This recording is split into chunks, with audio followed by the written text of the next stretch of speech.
నమస్కారం, వార్తలకు స్వాగతం. ముందుగా ముఖ్యాంశాలు. టీడీపీ లీడర్ ప్రెస్ మీట్, పలు అంశాలపై వివరణ.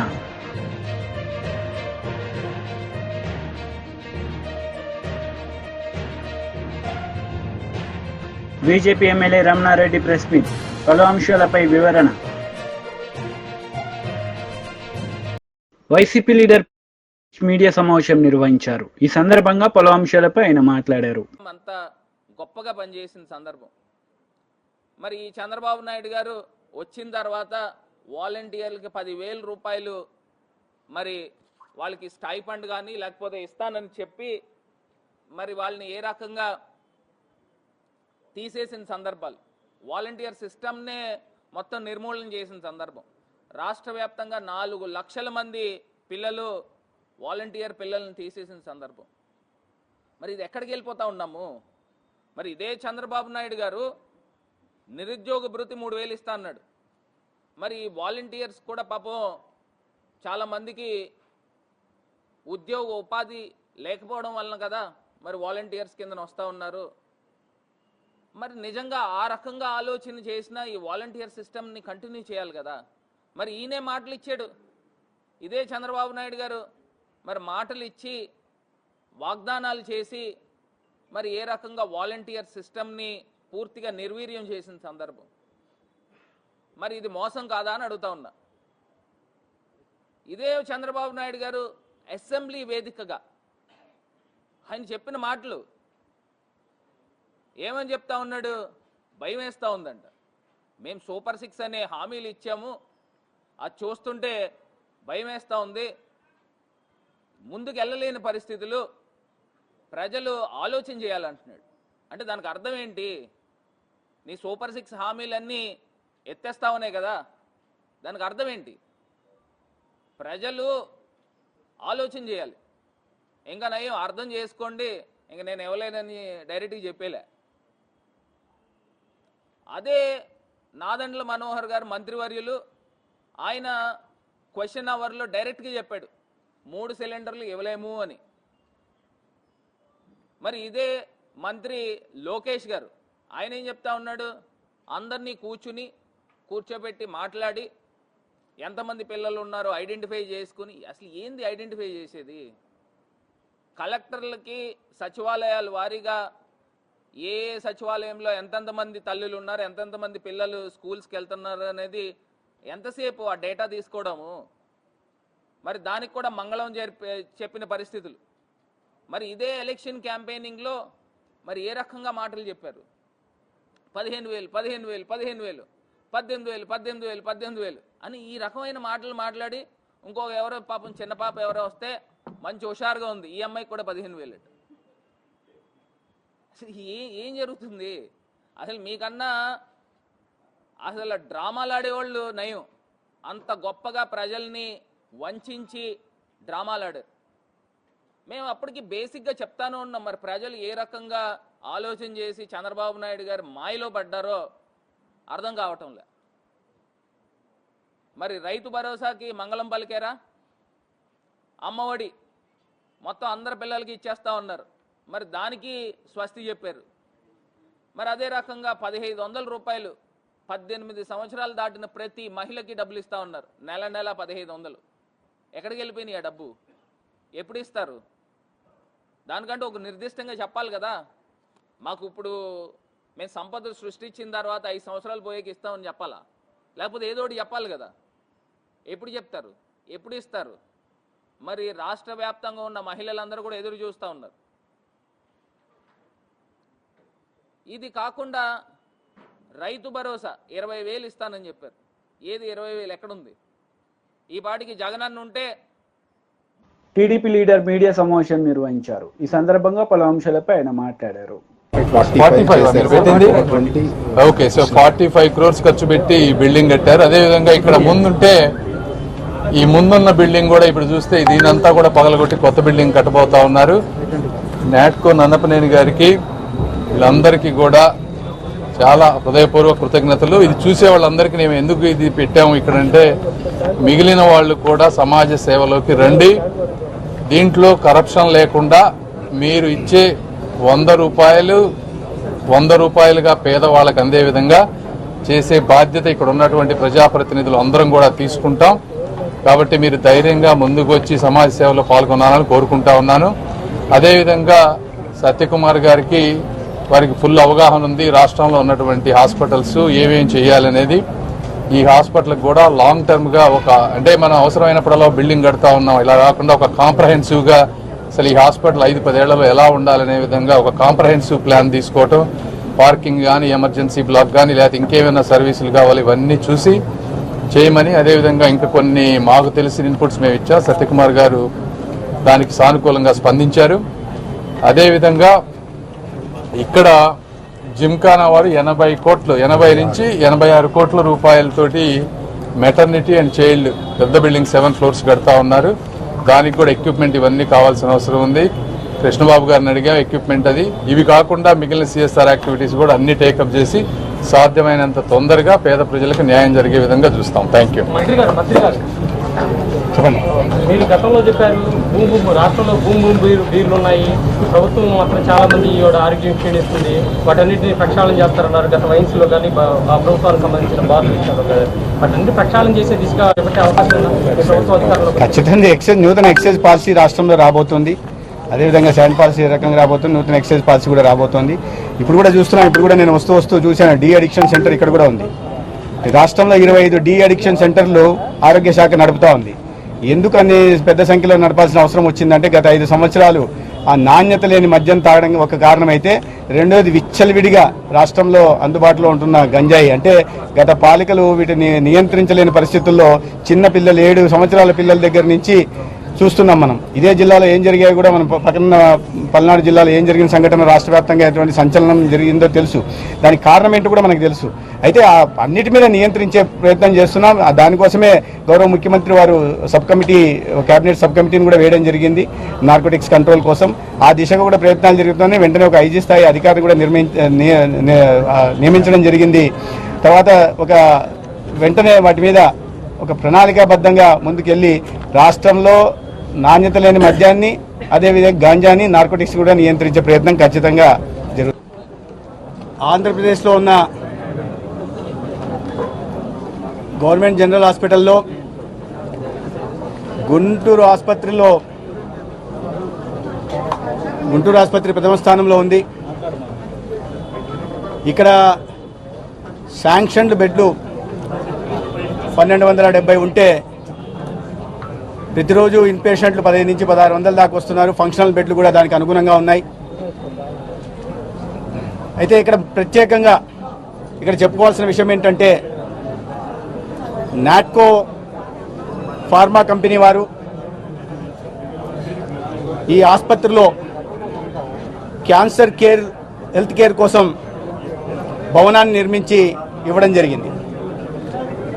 ఈ సందర్భంగా వారికి ధన్యవాదాలు తెలియజేస్తూనే, అనేక మంది ఇటువంటి ఉదాత్తమైన ఆలోచనతో ముందుకు రావాల్సి ఉంది. ప్రభుత్వ రంగంలో ఉన్న వైద్యశాలలకి ఆర్థికంగా సహాయ సహకారాలు అందించాల్సి ఉంది. ప్రభుత్వం ఒకవైపు తాను చేస్తున్నవన్నీ చేస్తున్నప్పటికీ కూడా ఫిలాంథ్రపిస్టులుగా ఉంటున్న వారు సిఎస్ఆర్ కింద కానీ ఇతరత్ర సహాయ సహకారాలు అందించాల్సిన అవసరం ఉంది. అదే సందర్భంగా Guntur Gymkhana medical college old students alumni ఏదైతే ఉందో, వారు కూడా దాదాపు 100 కోట్లతో ఎంసీహెచ్ వాడికి ఇతర సౌకర్యాల మౌలిక సదుపాయాల కల్పన కోసం కూడా సహకారాలు అందించడం జరిగింది. దానికి కూడా ధన్యవాదాలు, అభినందనలు తెలియజేస్తున్నాం. ఇవాళ సిటీ సిమ్యులేటర్తో బ్రాకీ థెరపీ, అదేవిధంగా లీనియర్ యాక్సిలేటర్తో లెవెల్ 2 ఆసుపత్రిగా ఉన్న గుంటూరు క్యాన్సర్ హెల్త్ కేర్లో లెవెల్ 1కి వెళ్ళడానికి అవసరమైన పెట్ సిటీ స్కాన్ కూడా త్వరలో ఈ ప్రజాప్రభుత్వం. బీజేపీ లీడర్ మీడియా సమావేశం నిర్వహించారు. ఈ సందర్భంగా పలు అంశాలపై ఆయన మాట్లాడారు. కూడా ఎగిరెగిరి పడితే ఎక్కడ పోయి నిలబడ్డారు.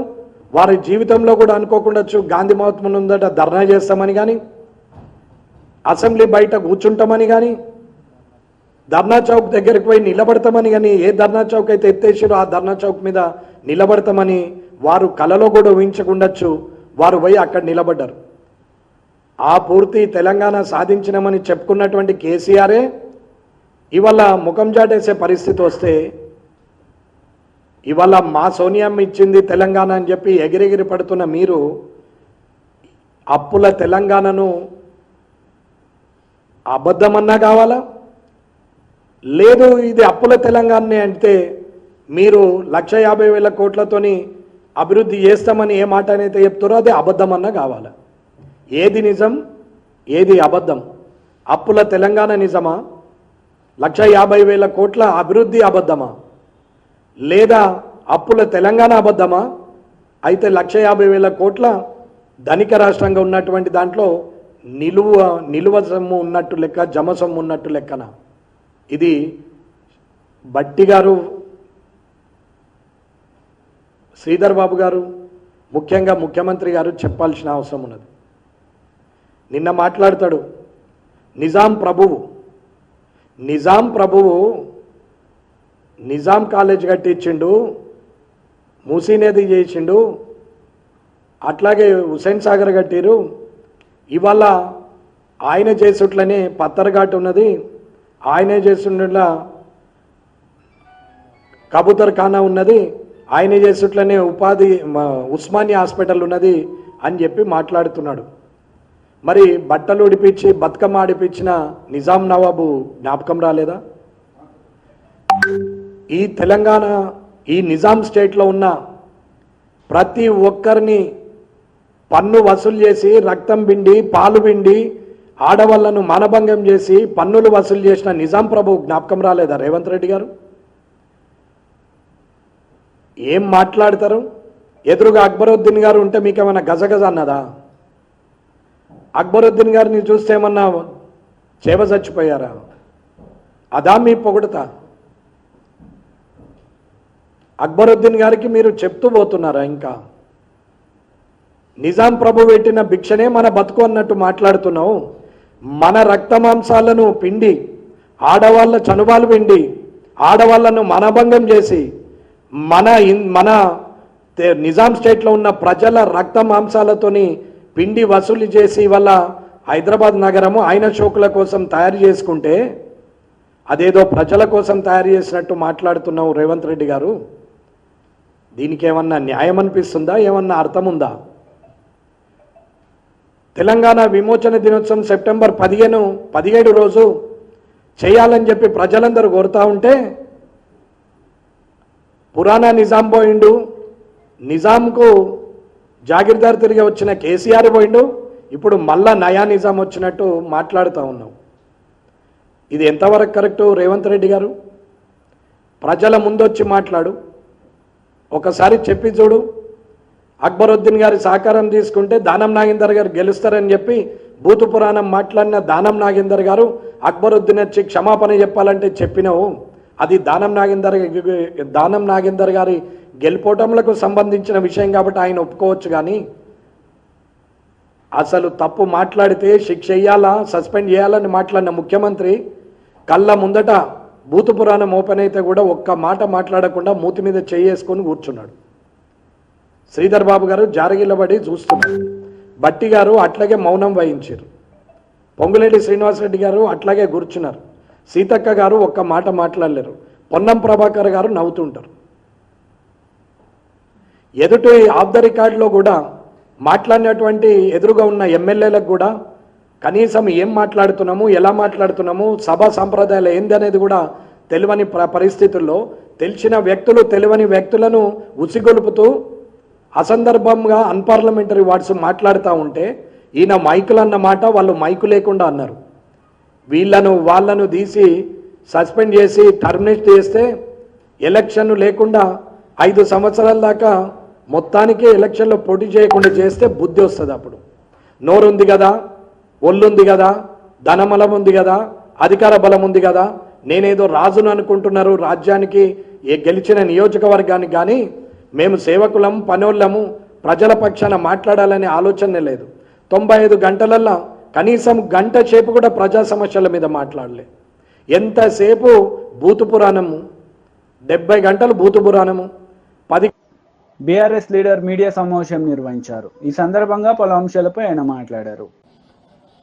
సీనియర్ సభ్యుడైన ఓవైసీ గారు కూడా, అక్బరుద్దీన్ ఓవైసీ గారు కూడా ఒక దశలో అంటే ఎజెండా పొద్దున షార్ట్ డిస్కషన్ ఎజెండా ఉంటే 10 గంటలకు 11 గంటలకు షార్ట్ డిస్కషన్ ఉంటే అదే రోజు పొద్దున 4 గంటలకు 5 గంటలకు మాకు ఎజెండా పంపించడం. అంటే అవకాశం లేకుండా మేము ప్రిపేర్ కావద్దు, ఆ సబ్జెక్ట్ మీద మాట్లాడద్దు, ఎజెండాని ఏ రోజు కూడా ఒక రోజు మొదలు 24 అవర్స్ మొదలు వాళ్ళు ఇవ్వలే, ఏ రోజు కూడా. అయితే అర్ధరాత్రి లేకపోతే అదే రోజు మార్నింగ్, ఎర్లీ మార్నింగ్. ఇట్లా ఎజెండా పంపడం విషయంలో కావచ్చు, సభ్యుల తిట్లదండకం కావచ్చు, ముఖ్యమంత్రి గారి హావభావాలు కావచ్చు, ఆయన తిట్లదండకం కావచ్చు, ధర్మిలా మొత్తం వ్యవహారం అంతా చూసి, అసెంబ్లీ వ్యవహారం అంతా చూసి, మరి ఇవాళ ఆయన ఎంఐఎం కాంగ్రెస్ పార్టీ మిత్రపక్షం అని చెప్పుకుంటున్నాడు. ఆయన ఏమన్నా అన్నాడు, ఆయన మిత్రపక్ష సభ్యుడైనటువంటి ఎంఐఎం సభ్యుడు, సీనియర్ సభ్యుడు అక్బరుద్దీన్ ఓవైసీ గారు కూడా పాపమైన బాధతో, అంటే ఈ వ్యవహారాన్ని అంతా చూసి 25 సంవత్సరాలుగా నేను సభలో ఉన్నాను, ఇంత అధ్వాన్నంగా సభ నిర్వహించడం నేను ఎప్పుడు చూడలేదు అని ఆయన ఆన్ రికార్డ్ మాట్లాడినాడు అక్బరుద్దీన్ ఓవైసీ గారు. అంటే ఇవాళ అసెంబ్లీ నడిచిన తీరుకు ఆయన వ్యాఖ్యలు, ఆయన అసెంబ్లీలో ఆయన చేసిన వ్యాఖ్యలే దీనికి అడ్డం పడతాయి, నిదర్శనం అని చెప్పి నేను భావిస్తా ఉన్నాం.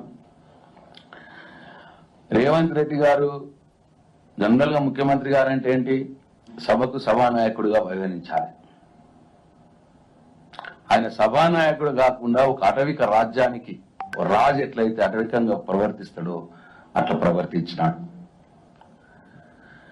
ఎప్పుడైతే స్పీకర్ గారి దయతో ప్రతిపక్షంకు ఎప్పుడైనా డిస్కస్ చేయడానికి అవకాశం దొరికినప్పుడు, మైక్ దొరికినప్పుడు మా సభ్యులు కేటీఆర్ గారు కావచ్చు, హరీష్ రావు గారు కావచ్చు, పల్లా రాజేశ్వర రెడ్డి గారు కావచ్చు, జగదీశ్వర్ రెడ్డి గారు కావచ్చు, సబితా ఇందర్ గారు కావచ్చు, వివేక్ గారు కావచ్చు, అట్లనే అనిల్ జాదవ్ గారు కావచ్చు, ఇట్లా ఎప్పుడైతే వాళ్ళు మంచిగా మాట్లాడుతున్నారో, సబ్జెక్ట్ మీద మంచిగా మాట్లాడి ప్రతిపక్షాలు పైచేయి అవుతున్నదో, ఆ సందర్భంలో ముఖ్యమంత్రి రేవంత్ రెడ్డి గారు ఒక అటవిక రాజుగా రూపాంతరం చెంది సభలోకి వచ్చేసి ఇష్టమైన తప్పుడు పత్రాలు తీసుకొచ్చేసి అవి చదివి మమ్మల్ని తిట్టి సభని తప్పుదారి పట్టించే కార్యక్రమం చేసినాడు.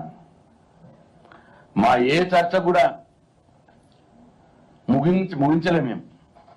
అన్ని చర్చల్ని కూడా మధ్యలోనే సీఎం గారు రావాలి, ఏదో తప్పుడు పత్రాలు చూపెట్టాలి, చదవాలి, ఏదేదో పొలిటికల్ గా మాట్లాడాలి, సభను పక్కుదోవ పట్టించాలి, మా చర్చను మొత్తం ముగింపజేయాలి. ఆ రకంగా వ్యవహారం చేసినాడు. టోటల్ గా ఈ సభ మొత్తం జరిగింది గత ప్రభుత్వం మీద ఏడుపు, కేసీఆర్ గారిని తిట్టుడు, మేము ఎవరైనా ప్రజా సమస్యలు లేవైతే మమ్మల్ని బెదిరించుడు, మొత్తం ఆ కౌరవ సామ్రాజ్యం తిరిగా ఆ కౌరవులందరినీ మా మీద ఉసిగొల్పి మమ్మల్ని తిట్టిపించుడు, ఇది తప్ప వాళ్ళు చేసిందేం లేదు. మొత్తం ఎంత విచిత్రం అంటే అసలు కేసీఆర్ తెలంగాణకి ఏం చేయలేదు అంటాడు ఆయన. ఫైనల్ గా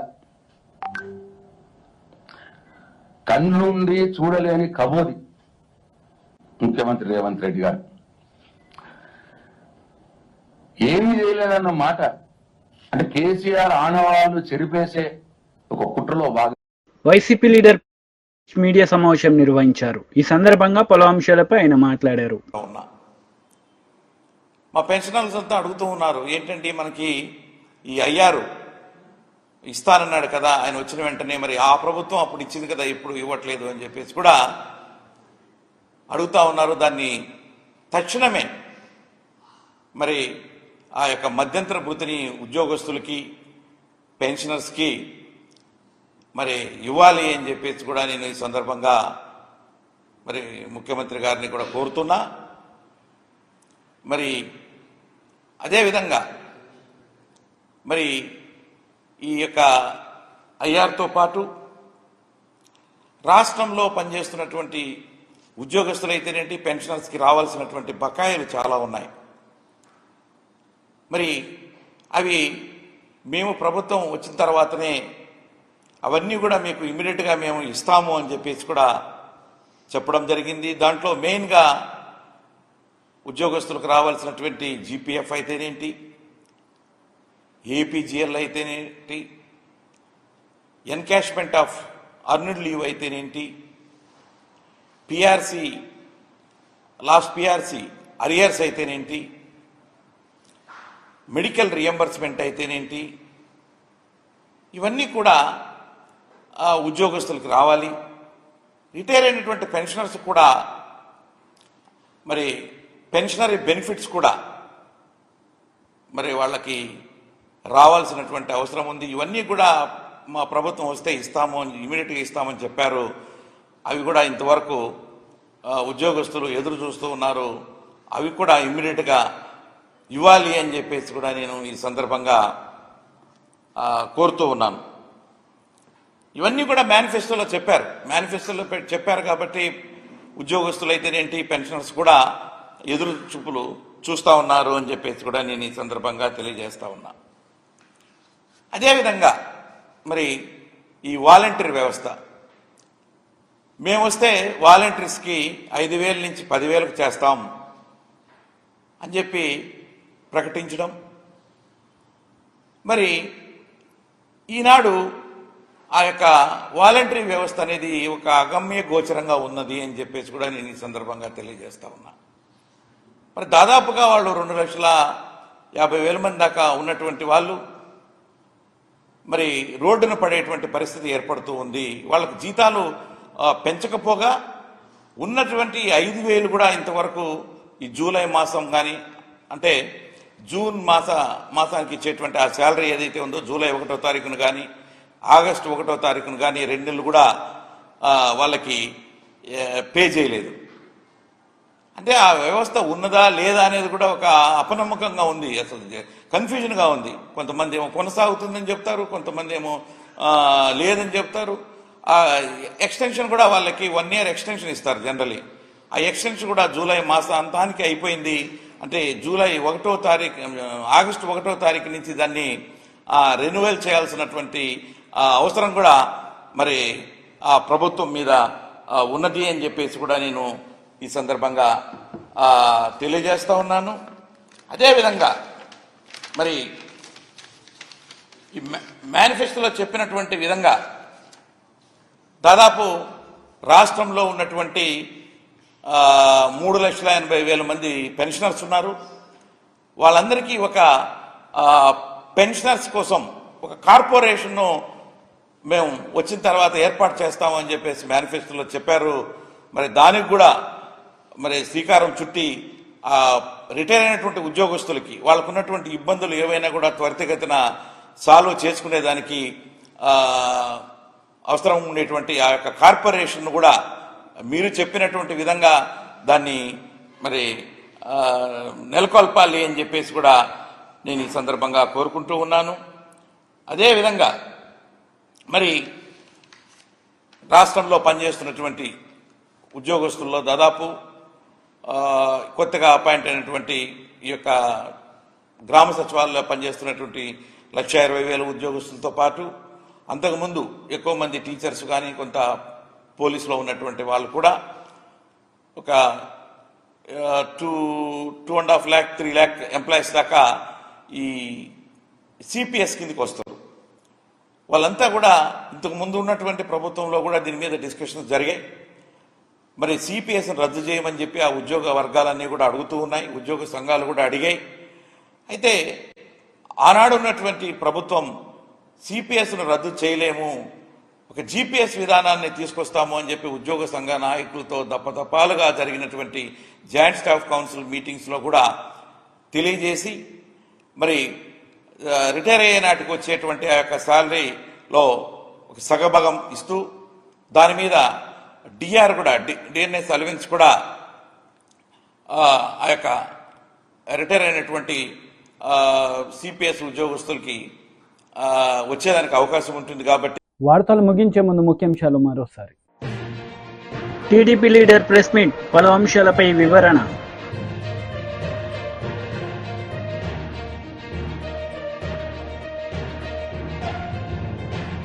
BJP MLA Ramana Reddy press meet, పలు అంశాలపై వివరణ.